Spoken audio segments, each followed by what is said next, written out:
బాబా ఏమెండలే అబ్బా పేనం జారిపోయి పేల పడ్డట్టు అవుతుంది. గంట గరం అవుతుంది దేశంలో. గీకావనం ఎండలు కొడుతున్నాయి. జరా మంచినీళ్ళు తాగుర్రి అన్న, టైంకు నీళ్ళు తాగుర్రి, మంచిగా తాగుర్రి. లేకపోతే ఎండ దెబ్బ తాకుతుంది అన్న, పనం నట్టమవుతుంది. నీళ్లు మస్తు లాజీము. నీళ్ళు ఎంత తాగితే అంత మంచిదే. గీకాన ఎండలు కొడుతున్నాయి. ఎండలో పని చేసే వాళ్ళందరూ నెత్తికి బట్ట కట్టుకోర్రు అన్న. ఈ చెవులకు కూడా కట్టుకోర్రి. ఆ చెవులకు ఈ గాడిపోతే మళ్ళీ మన లోపల నీటి శాతం తక్కువై అట్టిగా కళ్ళు తిరిగి చక్కెర వచ్చి కింద పడతాం. మళ్ళా పరిశాన్ అవుతుంది మనకే, మన పానానికి.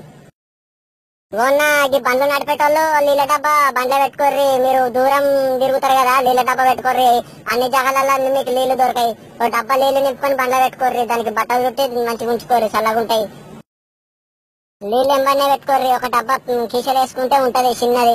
రోజుకు 2-3 లీటర్ల నీళ్ళు తాగుర్రి. అయినా కాడికి ఎట్లన్నా వేసి కట్టమనుకోకుండా నీళ్ళు తాగితే పానం మంచిగా ఉంటది.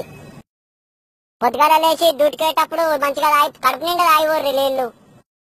ఈ ఎండాకాలము కడుపు నిండా అన్నం తినకున్నా కానీ నీళ్లు మాత్రం లాజీమన్నా. నీళ్లు తాగాలి. ఇక నీళ్లు తాగకపోతే మళ్ళా లేని పరిశ్రమలు అయితే ఈడ ఎండలు బాగా కొడుతున్నాయి. సరేనా?